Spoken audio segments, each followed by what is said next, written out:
Bueno, muy buenos días a todos. Mi nombre es Manasseh Hernández y el día de hoy vamos a hablar acerca de enfermedad pulmonar obstructiva y su evaluación a través de radiografía convencional. La enfermedad pulmonar obstructiva es un amplio espectro que incluye diferentes manifestaciones y diferentes patologías. Vamos a hablar el día de hoy acerca de algunas de ellas, como atelectasia, bronquiectasia, la fibrosis quística, el asma y el enfisema. Iniciando primeramente con las atelectasias, vamos a decir que la atelectasia pulmonar es la pérdida de volumen de un pulmón, del lóbulo o un segmento del mismo, secundario a su colapso. Entonces es una porción colapsada, ya sea segmento, lóbulo o todo el pulmón colapsado y la pérdida de volumen que esto conlleva. Hay diferentes signos radiológicos de colapso pulmonar de una atelectasia. Se pueden dividir en directos e indirectos. Entre los signos directos tenemos el desplazamiento de la cisura hacia el lóbulo colapsado y el agrupamiento broncovascular. Y signos indirectos tenemos el aumento de densidad del lóbulo afectado, la elevación del diafragma ipsilateral, la desviación ipsilateral, traqueal cardíaca mediastínica o retracción, podríamos decir, de las estructuras cardiomediastínicas.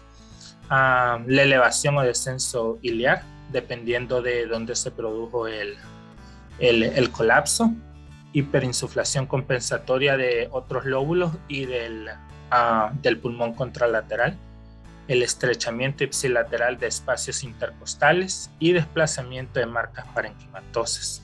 Entonces aquí tenemos imágenes radiográficas donde podemos ver estos signos ejemplificados. Aquí podemos observar el aumento de densidad del lóbulo, que en este caso es el lóbulo superior derecho que se encuentra colapsado, el desplazamiento de la cisura interlobar hacia el lóbulo colapsado, la elevación iliar, de nuevo hacia el lóbulo colapsado. Podemos ver también la desviación ipsilateral de estructuras cardiomediastínicas, las cuales son retraídas hacia el lóbulo o segmento del pulmón colapsado, el aumento de densidad secundario de la radiodensidad, de la radioopacidad, secundario al colapso de ese pulmón. Podemos ver hiperinsuflación compensadora de otros lóbulos y del pulmón contralateral para intentar compensar la falta de insuflación del mismo. El aumento de densidad del pulmón atelectásico, puede haber estrechamiento de espacios costales ipsilaterales, el agrupamiento broncovascular, que es un signo directo, la elevación iliar y también el emitórax ipsilateral se puede ver disminuido. Entonces nuevamente aquí podemos observar los mismos signos que ya habíamos descrito en un colapso pulmonar total, en una atelectasia total del pulmón derecho. Podemos ver el aumento de la radioopacidad del mismo, podemos ver la retracción de las estructuras cardiomediastínicas, podemos ver la hiperinsuflación del pulmón contralateral. Entonces estas son características de... Continuando con las bronquiectasias, estas se definen como una dilatación anormal irreversible del árbol bronquial, que tienen varias causas subyacentes, pero todos con una etiología común, que es inflamación crónica de las vías aéreas. ¿Qué vamos a observar radiográficamente? Vamos a observar opacidades en signo de vías de tranvía. Se conoce este signo como vías de tranvía. En las bronquiectasias, cuando las observamos en un corte longitudinal o en un plano longitudinal, que tienden a ser cilíndricas, aunque también hay bronquiectasias quísticas que se van a observar redondeadas, pueden aparecer como sombras anulares y pueden llegar a tener niveles hidroaéreos también. Y en general también parece haber un aumento en las marcas broncovasculares. ¿Y cómo lo vamos a observar? Bueno, aquí podemos ver el signo de vías de tranvías. En ambos pulmones se puede observar, que es la radiolucidez central, marcada por dos vías radioopacas periféricas, formando como las vías de un tren. Entonces este es un signo de bronquiectasia, es una dilatación de esa vía aérea que podemos observar de nuevo El engrosamiento de la pared, su radioopacidad es debido. Aquí podemos ver también en una radiografía de tórax en proyección PA las características que veníamos hablando. Podemos ver el aumento de las marcas broncovasculares bilateral. También podemos ver ciertos espacios como sombras anulares radiolúcidas bilaterales hacia ambos pulmones. Característico de bronquiectasias quísticas que pueden llegar a tener a niveles hidroaéreos. Todos estos hallazgos nuevamente nos pueden hacer pensar en bronquiectasias. Estos son hallazgos mejor caracterizados por tomografía, pero ya desde la radiografía convencional ya nos puede. En cuanto a la fibrosis quística, podemos decir que es una enfermedad genética autosómica recesiva que afecta a múltiples órganos y la función exocrina de múltiples órganos. Esto da como resultado una discapacidad progresiva y una falla multisistémica. Los pacientes con fibrosis quística van a tener mal manejo de secreciones exócrinas de todos estos órganos que podemos ver aquí. En cuanto a los pulmones, que es lo que venimos hablando, las secreciones que se dan en la vía aérea van a ser demasiado espesas y el paciente va a recurrir con múltiples episodios de infecciones respiratorias, con múltiples episodios de taponamiento de la vía aérea y de atelectasias secundarias a este taponamiento de la vía aérea, de nuevo por su mal manejo de secreciones que se vuelven demasiado espesas y tienden a secar. El hallazgo cardinal en las etapas posteriores de la fibrosis quística es la presencia de bronquiectasias de paredes gruesas, que ya veníamos hablando, que es esa dilatación en la vía aérea, secundaria a infecciones crónicas, procesos inflamatorios crónicos, debería decir. El pulmón suele estar densamente fibrótico y retraído, de nuevo esto es secundario a los múltiples episodios de inflamación. Y también hay otros signos indirectos como hiperinsuflación, regiones de consolidación. De nuevo, estos son pacientes que van a tener infecciones pulmonares a repetición, agrandamiento de ganglios linfáticos, pueden tener neumotórax y signos de hipertensión pulmonar. Aquí podemos observar lo mismo que veníamos hablando.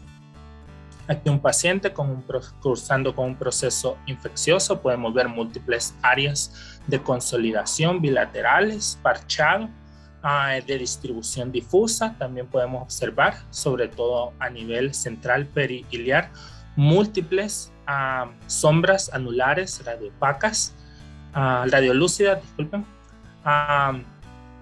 que va a ser característico de bronquiectasias. Este es un paciente de nuevo con fibrosis quística en un proceso ya avanzado y el aumento de las marcas broncovasculares.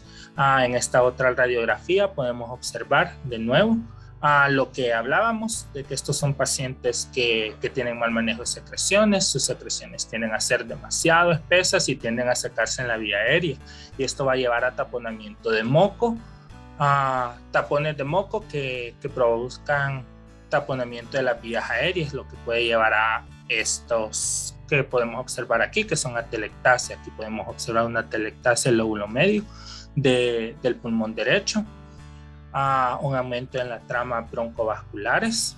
Podemos ver también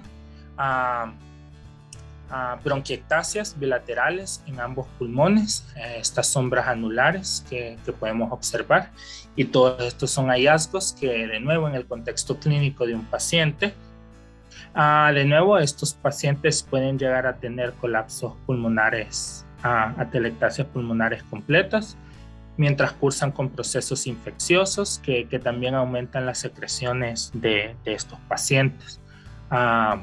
El mal manejo de secreciones los conlleva a mayor riesgo de infección. Aquí podemos observar un colapso pulmonar casi total, con la retracción de las estructuras cardiomediastínicas y la hiperinsuflación del pulmón contralateral para intentar. En cuanto al asma, podemos decir que el asma es una afección relativamente común que se caracteriza por inflamación crónica de las vías aéreas, la cual es al menos parcialmente reversible.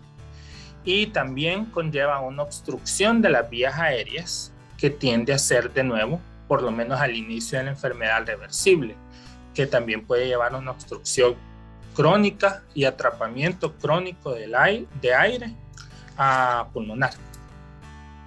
Y las características reportadas con asma en radiografía convencional incluyen la hiperinsuflación pulmonar y los signos que esto conlleva, que ya vamos a hablar de qué signos son, y el engrosamiento de las paredes bronquiales.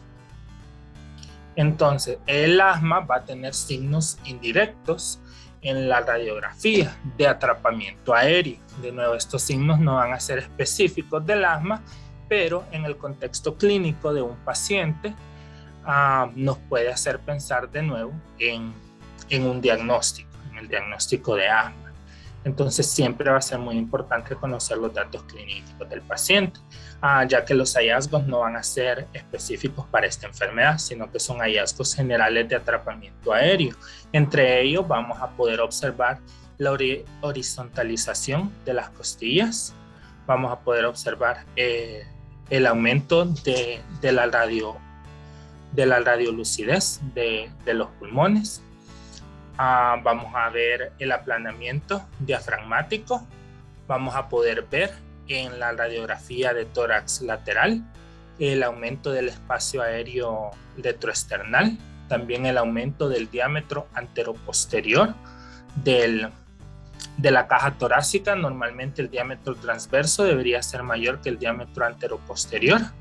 En casos de atrapamiento aéreo, el diámetro anteroposterior se vuelve mayor, provocando el signo del tórax en tonel, que de nuevo va a ser un signo general de atrapamiento aéreo, que junto a todo lo demás y a la clínica del paciente nos puede hacer llegar a pensar en una crisis de asma. También es importante mencionar que los pacientes asmáticos, su atrapamiento aéreo tiende a ser, por lo menos al inicio de la enfermedad, al reversible. Entonces, si les tomamos una radiografía de tórax cuando no presentan síntomas, es muy probable que lo observemos normal. Estos hallazgos los vamos a encontrar sobre todo cuando el paciente está teniendo una crisis de atrapamiento aéreo. De nuevo, aquí podemos observar un paciente con una crisis asmática que llevó incluso a necesitar ser intubado. También podemos ver que tiene una sonda nasogástrica. Y aquí podemos observar los hallazgos que ya veníamos hablando: el aplanamiento de los diafragmas, el aumento del volumen pulmonar. Podemos observar más de 11 espacios intercostales. Podemos ver el aumento de la radiolucidez bilateral, la horizontalización.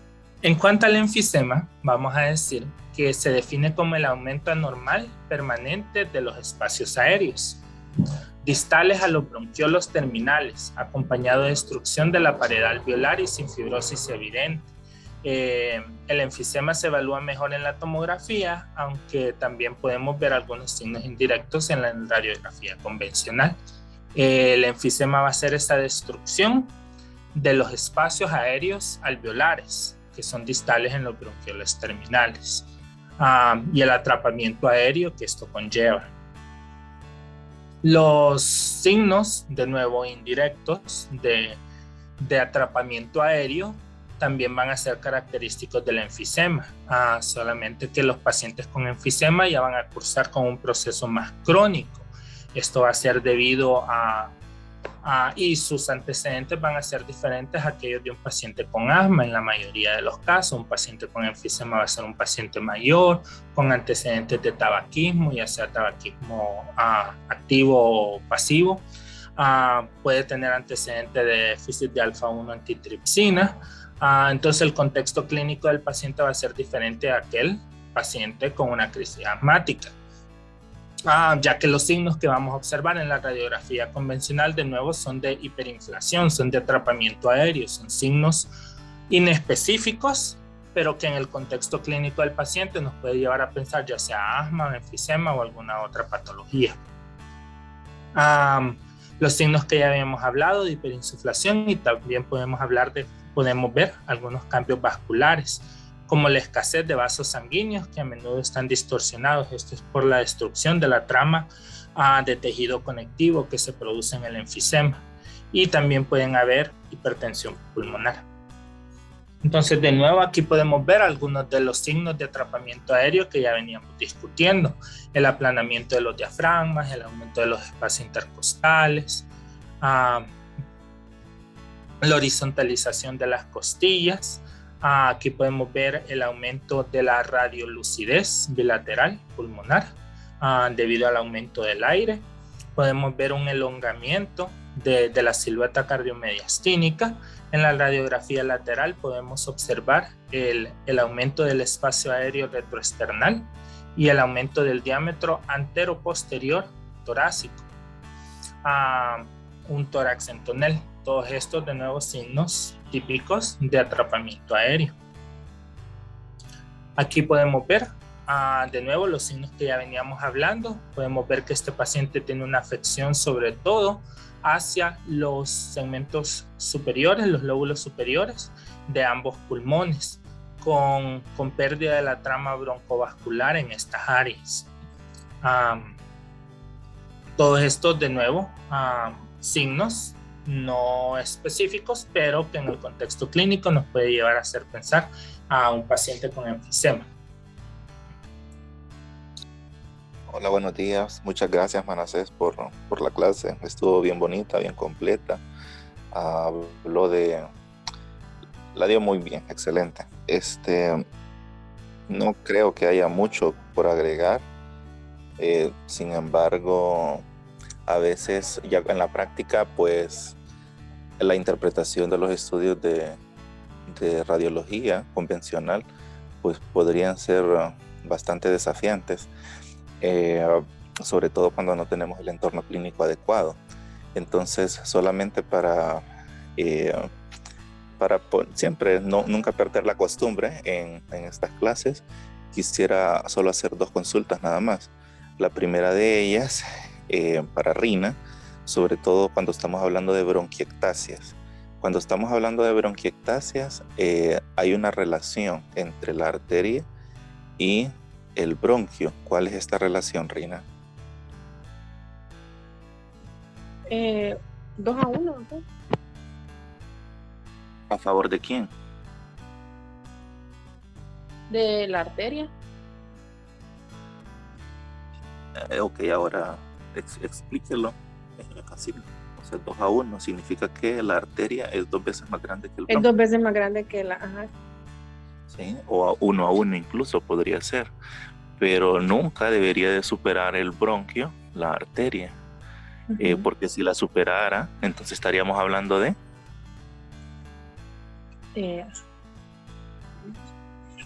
bronquiectasia. Y luego, ahora otra pregunta para Orlando. Cuando, digamos, ahí Manasés puso una radiografía, tal vez con esa radiografía, Orlando, usted diría, ¿este paciente es asmático?